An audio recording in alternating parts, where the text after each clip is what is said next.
Coming up on Omnivore, a conversation with food safety change agent Theo Morille, top consumer trends for savvy product developers, and tips to avoid cold chain headaches. It's episode 9 of Omnivore, from the editors of Food Technology Magazine and the Institute of Food Technologists. This episode of Omnivore is brought to you by IFT First, annual event in Expo. Join science of food professionals from around the globe, July 16th through the 19th in Chicago. Go to iftevent.org to learn more.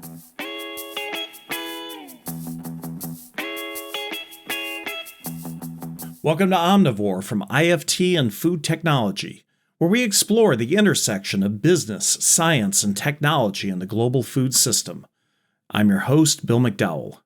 Long before social media appropriated the term, an influencer was defined as a person who inspires or guides the actions of others.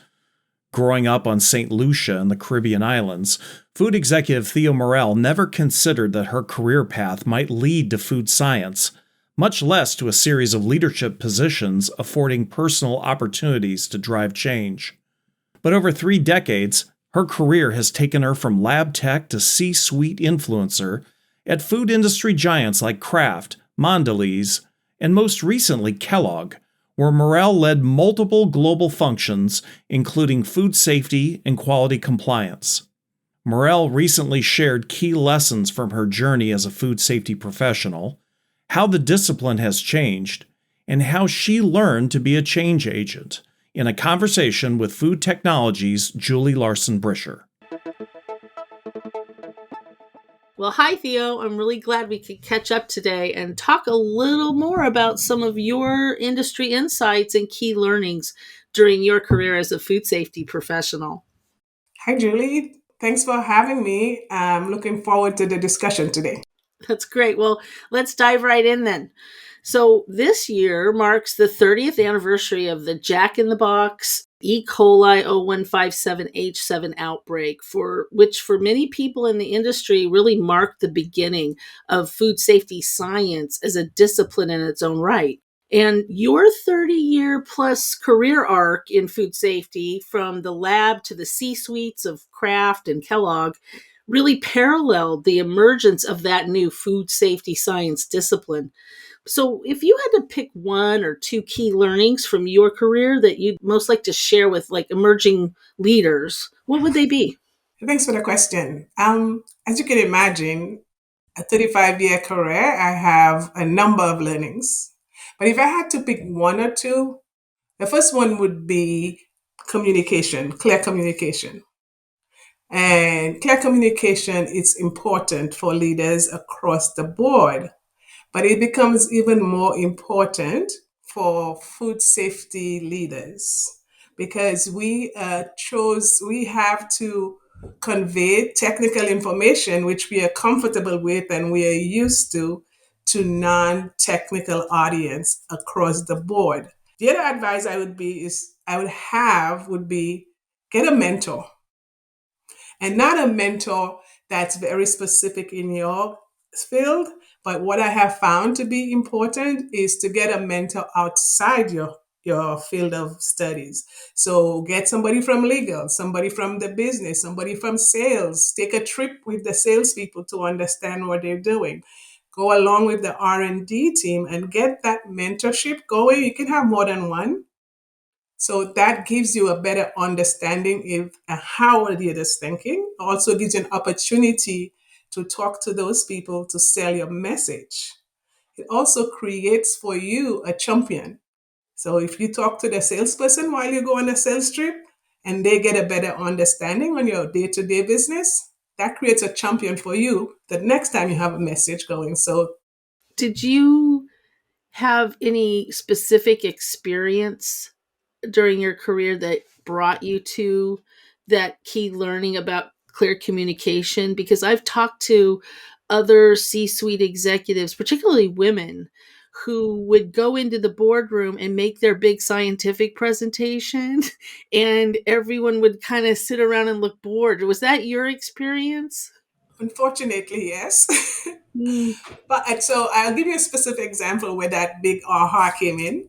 And again, it was because I had a mentor in the audience. I had the opportunity for him to tell me about it. Most of the time, people don't tell you; you just walk away.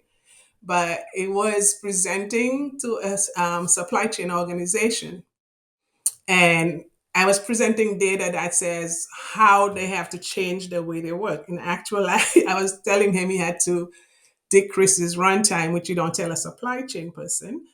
But when I was doing the presentation, I could see that I was losing the audience, and I'm trying to get that message. But lucky for me, I went through, and at the end, the head of supply chain pulled me aside. He said, "It's lucky for you I stayed." I go, "What do you mean?" He goes, "I stayed because at the end of the day, you and I were on the same page. But when you started off, you did not start with the end in mind.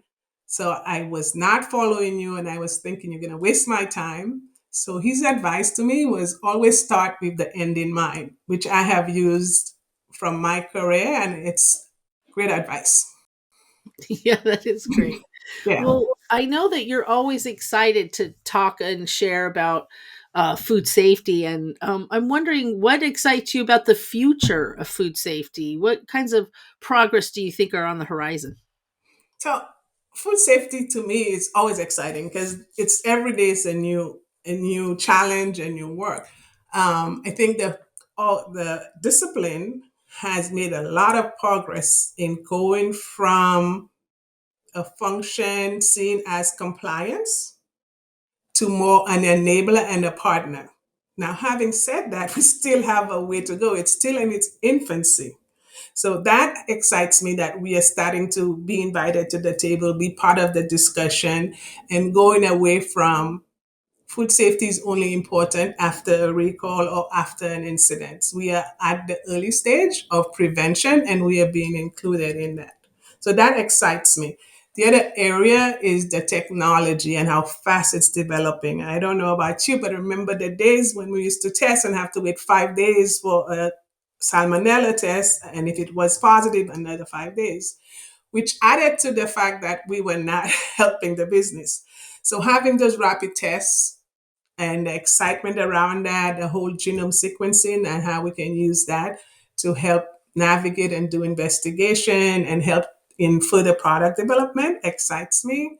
But if I was to say the biggest excitement for me in the future is data analytics. As you know, we are data rich, insight poor. In my experience, we collect a lot of data. But what we don't do well with it is take that data to drive insight. For example, I do a lot of audits, or we all do a lot of audits, both internal, both regulatory. But the data is not in a format where I can look at the data and say, okay, here's what my data is telling me. I have a roof problem. Because as I go through all of my audits, this little thing keeps coming on, right? How can I use that data and go back to the stakeholders and say, here's what your audit is telling you? Not that you failed or you passed the audit, but drive that insight that they'll give them an opportunity as they do their planning and their investing to prioritize that. So that's one thing. I think when we look again at the recalls that we have, if we go back after the fact, they were all preventable, including the Jack in the Box. Can you imagine all the signals we had that we see after? There are so many signals that we don't have the opportunity to take a look and connect the insight it's telling us. I believe data analytics, AI, if we can get it, where we take all that data, and it's not easy, but be able to read that data, get the insight from it, and drive action. That is so true. And speaking of exciting developments, I know you've been using your talents and sharing your insights as a member and leader on several industry, scientific, and nonprofit boards. Among them is one we've talked about called Helen's Daughters. It's headquartered on your home island of St. Lucia. Can you tell us a bit more about your work with this nonprofit and how you are sharing your food safety know-how? Thanks, Julie, for that question. And this is one of my passion right now. Because one of the things for me is having left the island, food safety is not top of mind because it's not documented. And if you talk to the island, it will say food safety is not an issue. And as I was looking for an area to help with the government or the area, I found this organization called Helen's Daughter. It's a nonprofit organization founded by a very young lady. And the reason why it became so exciting to me is she's developing those rural women in agriculture because rural women, they do the work, but they don't get the recognition. The men get the recognition and they're the ones doing the work. So her idea was, how do we build that? But what excites me the most about it is that she was the only program that included food safety, which is a unique field. And she was opening to say, teach me food safety. And when I start teaching food safety, people, the farmers are like, what does it have to do with me? Making food at the farm. But starting to teach the food safety in a format. So I start first with personal food safety. And I'll say something like, you shouldn't wash raw chicken. And they're like, what do you mean? That's just not acceptable. So how do I explain to them what that means in their area that they understand, which for me is good because I understand where they're coming from. And so far, we have done food safety sessions, all virtual, for 600 women. Right now, last year, I joined their board and take it to another level. So we are working on the strategic plan on how to create further capacity building, further on-site training, further technologies for them. And then right now I'm leading the fundraising because doing all this program, being a small organization, fundraising becomes critical.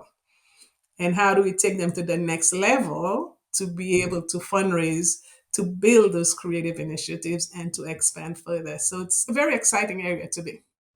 Oh, I'm so excited for you. And I always look when we talk here on video, I can see your beautiful painting in back of you of the beach, of your home beach.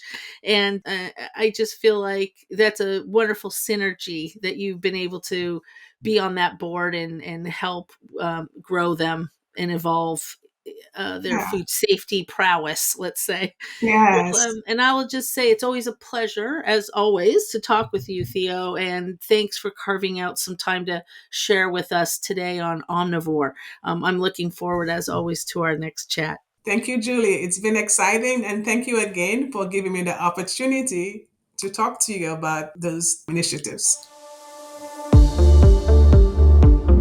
Theo Morille is a microbiologist and global food safety and quality executive with more than 35 years of experience driving food safety initiatives.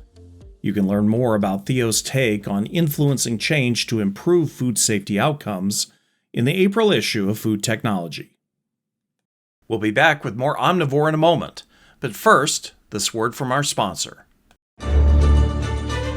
At IFT First annual event and expo this July, attendees will experience innovation in action, research, scientific discoveries, and connect with peers new and old.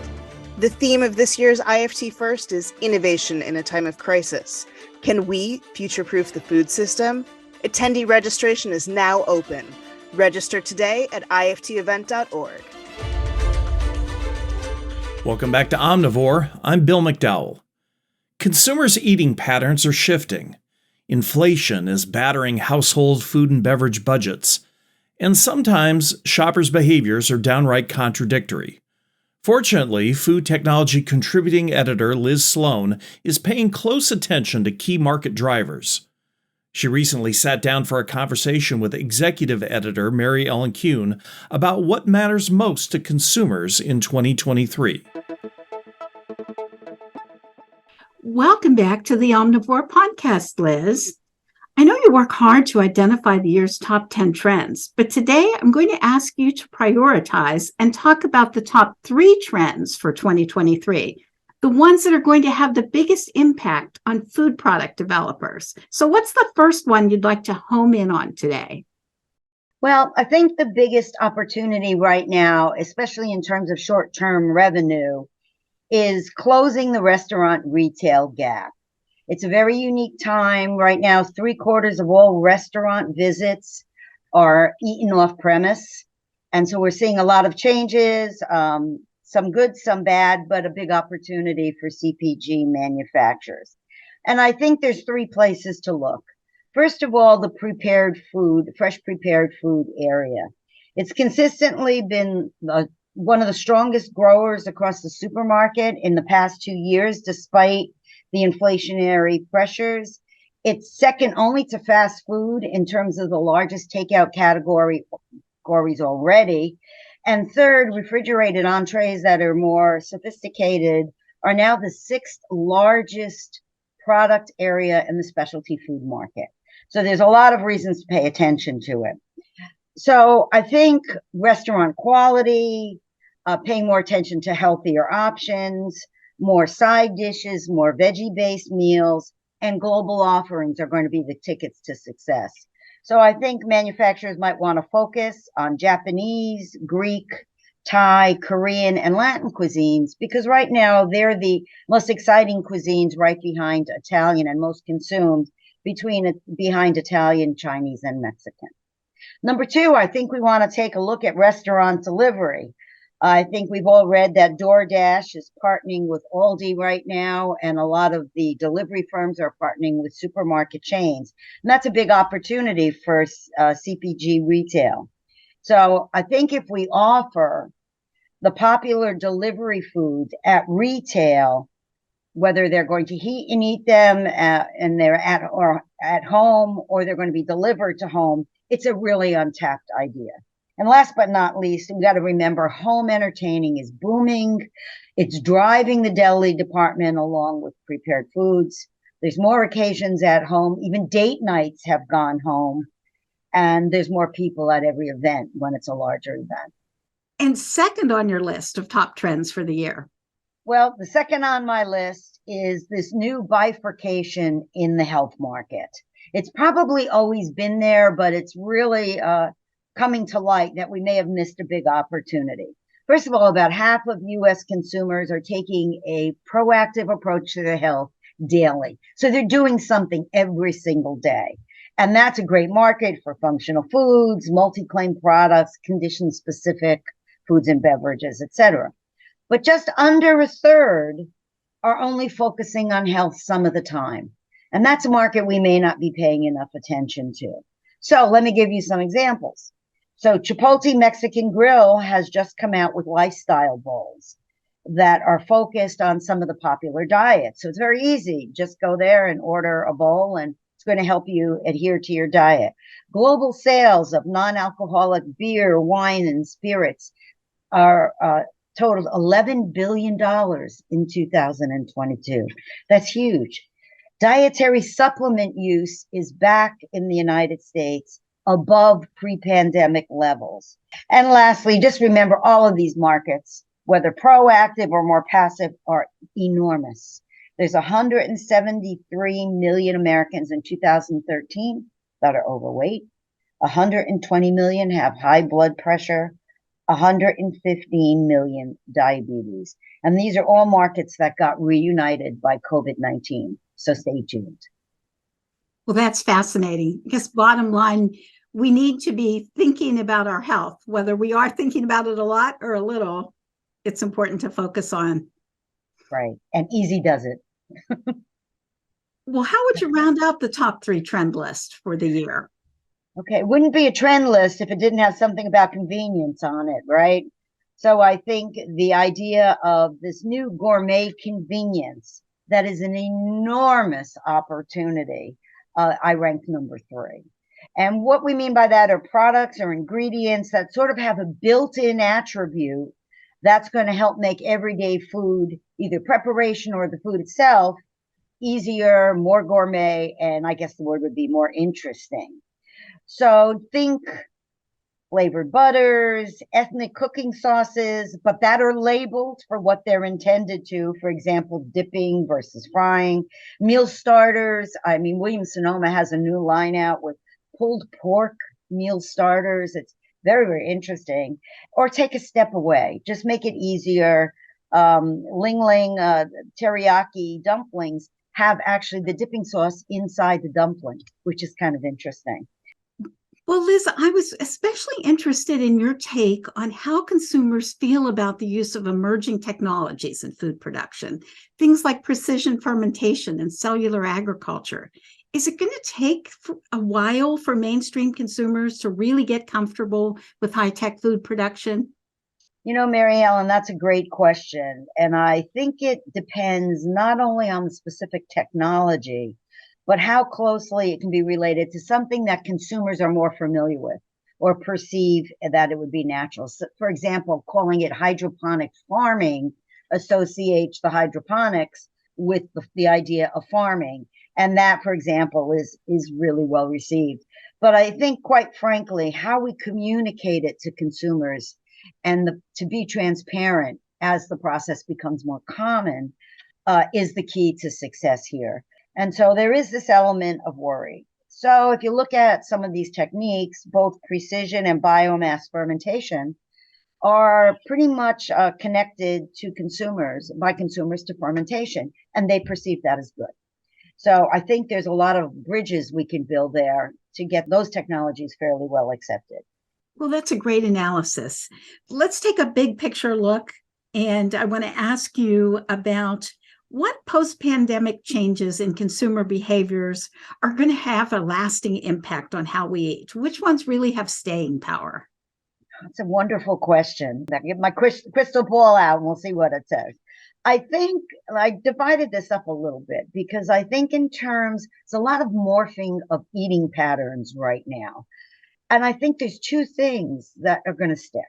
One is we know there's a pretty dramatic increase in brown bagging or bringing your meals, your snacks, the kids' snacks at a football game, whatever it is, from home. I think that's going to stick for two reasons. One, it's more convenient. You have them there if you're at an office and you don't have a restaurant right nearby or the cafeteria. You get a whole new sense of variety. And we know people like that. Number two, workers at home. Now, if we could figure that out, we're going to have to figure that out. But right now, the latest numbers I can find is about 1/3 of workers are working at home at least 1 day a week.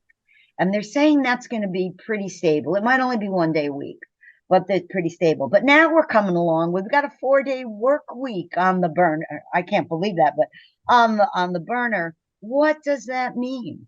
So both of those have legs. I know people that stay at home or at home working are preparing their own lunches about 40% more. Well, finally, your articles are always chock full of references to new products. So what are a couple of product concepts that particularly impressed you this year? You've already talked about some of them, but this is my favorite question. Thank you for asking. Here's my favorite. Bimbo's double-decker hamburger rolls. Where's it been? It's just amazing. They're called double-decker hamburger buns. I love simple things, but everybody I show this to, they just think it's like the great. Oh, we could use it for sandwiches too. So I just absolutely love that one. One of my other favorites was just introduced at the Natural Foods Expo this week here in California. And that's Conscious Food Company's all vegetarian California rolls. And they are delicious. They are beautiful. The colors are striking. The wraps are made with vegetables and it's frozen. So again, this is a big thaw and go. Take it in the morning and have it for lunch idea, which is one of the things they're promoting for it. So I think there's a tremendous amount of innovation out there, despite the affordability issues. And I think that's wonderful because I think that's what's going to help us get it out of the inflationary mindset. Liz Sloan is president of food and beverage consultancy Sloan Trends Incorporated. You can read her take on consumer trends monthly in food technology, including a comprehensive analysis of the year's top 10 trends, which is featured in the April issue. According to the research firm Markets and Markets, the refrigerated and frozen food transport business is projected to reach $160 billion by 2027. And it's no wonder. A failure at any link in the cold chain can result in serious consequences due to product loss, food waste, food safety, and product quality. One of the most significant challenges is freeze-thaw, where temperature fluctuations cause the water content of foods to warm and then crystallize as the temperature drops. Freeze-thaw can impact the product quality of fresh and prepared refrigerated foods and potentially introduce food safety risks by creating space for pathogens to find safe harbor, grow, and survive. In the April issue of Food Technology, Jeff Varco, Schwan Foods Vice President of Food Safety and Quality, and Tracy Fink, IFT's Director of Scientific Programs and Science and Policy Initiatives, offered up 5 tips to help food supply chain players mitigate freeze-thaw issues. Fink spoke with Food Technology's Julie Brisher with an update on how to avoid the big chill problems that freeze-thaw can have on a food business. Well, hi, Tracy. It's so cool to catch up with you today on freeze-thaw, pardon the pun. Great. Hi, Julie. It's wonderful to be here, and I'm calling in from the frozen tundra of Minnesota, and I hope that we have a lot of fun today, but not too much fun that we freeze up our recording equipment. Oh, I love it. All right, well, let's dive right in then. Set the stage for us, Tracy. What are some of the biggest issues that freeze-thaw conditions pose for supply chain companies? And do you have any examples from industry that show how challenging these issues can be?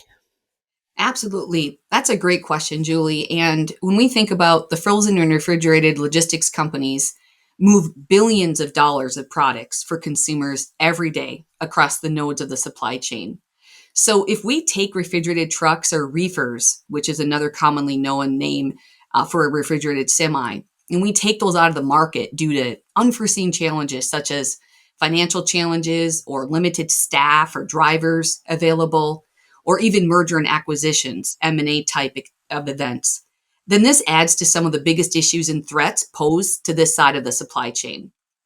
As far as an example, yes, the frozen food and refrigerated supply chain recently lost a major national freight carrier in the past month, Julie, that took out over 1,500 workers, and the industry had to absorb and reallocate over 110,000 pallets of frozen goods.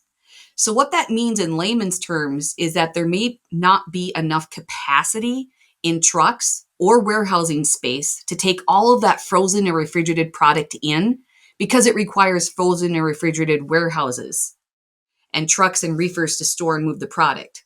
So the bottom line is that it costs a lot of money to maintain refrigerated trucks, warehouses, as well as the fuel and energy costs to run them, not to mention the labor required to staff the warehouses and drive the trucks. The staff required for these types of positions must have the proper training and licensures to operate the 53-foot semi-trailers and maintain Department of Transportation rules as well. Right. Well, then it's a very timely article that you and Jeff provided us in the April issue of Food Technology with the 5 best practice tips for mitigating freeze-thaw issues during holding and transport of refrigerated and frozen foods. So let's talk about a few of those tips today. First, in tip number 1, you wrote, know the nodes of your cold chain. Why is this so critical to mitigating freeze-thaw problems?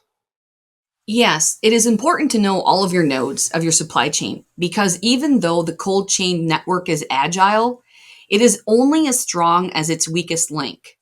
Therefore, understanding where any gaps or breakdowns may potentially occur is incredibly important so you can put contingency plans in place and to mitigate risk.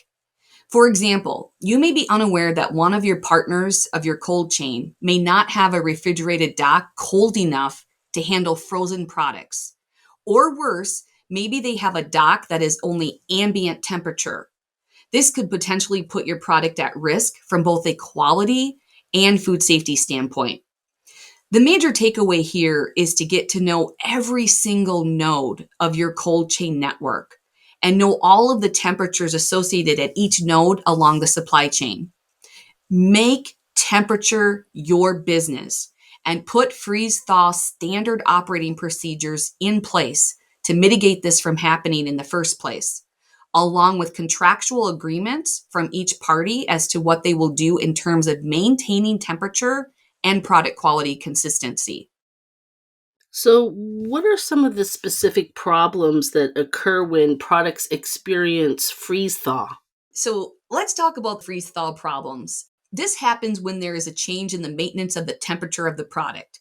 For example, instead of being at negative 13 degree Fahrenheit to negative 22 degree Fahrenheit, a product may warm up to 0 degree Fahrenheit, and then that causes some slight thawing, and even the slightest thawing can produce water droplets, which then form on top of the product or inside the case packaging of the product. And then when it refreezes back down to, for example, negative 13 degree Fahrenheit to negative 22 degree Fahrenheit temperature, those water droplets crystallize, and you may have products that appear to have snow on top of them, for lack of a better term. This is typically seen on products that have experienced some type of freeze-thaw event in the cold chain network. Another example besides the crystallization of the product is you may have a pie that you may open up in your home and see that the top of the beautiful pie peaks, for example, maybe the Cool Whip peaks have moved or have slid across the pie.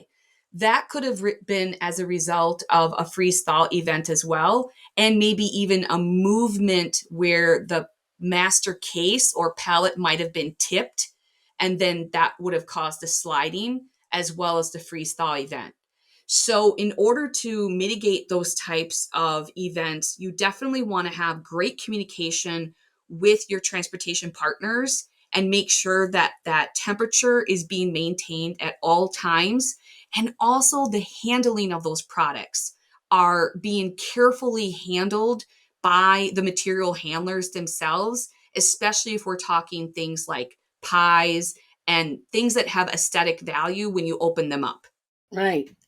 Well, I don't want my pie to be slidey. No one does. Well, let's talk a little bit about tip number 5, which was communicate practical applications to mitigate risk. This tip really seems to roll all the others into one universal theory like Einstein, right? Yes, Julie, I think the number one practical application is communication. This is communication that's across all of the supply chain, and it is key in all of this and key to running a successful cold chain network. For example, you will want to have constant real-time communication with all of the cold chain players in the event there is an emergency, such as a road closure, weather-related delay, or a natural disaster that may impact the transportation of goods. Also, conveying and documenting information about your product, its temperature requirements, and the expectations for handling and transporting with each link in the cold chain fosters the kinds of practical applications that mitigate risk, whether that is human, food, quality, or financial risk. And lastly, the food supply chain is very complex. And the more complex it is, the greater the opportunity for things to happen. However, by having a transportation plan and excellent communication pieces in place with all of your partners across the supply chain, that is an excellent way to safely navigate all of these nodes and transport safe products for all consumers to enjoy. Right. Well, thanks so much, Tracy. I'm feeling pretty chill after our convo today. And thanks for giving us these fantastic tips. And in absentia, I also thank Jeff Farco. Thank you, Julie. Tracy Fink is Director of Scientific Programs and Science and Policy Initiatives at the Institute of Food Technologists. She has more than 25 years' experience leading food safety and logistics initiatives for the food industry, including with the Schwann Food Company and NSF International. Fink and Varco's tips to prevent freeze-thaw events can be found in the April issue of Food Technology. Thank you to this episode's sponsor, IFT First Annual Event and Expo. This year's event theme is Innovation in a Time of Crisis. Can we future-proof the food system? Go to iftevent.org today. Join us and be part of the solution. And that wraps up this episode of Omnivore. Thanks again to all our guests and my colleagues at Food Technology. Omnivore is produced and distributed by the Institute of Food Technologists. If you enjoyed today's show and want to learn more about Food Technology Magazine or how to join the conversation by becoming an IFT member, visit ift.org/membership. For more in-depth discussion about innovation in the science of food, check out IFT's other podcast, Side Dish, on the News and Publications page of ift.org. If you have comments or suggestions for future shows, just send us an email. The address is editors@ift.org. For the entire team at Food Technology and IFT, I'm Bill McDowell. Thanks for listening, and join us again for our next episode. This is Omnivore.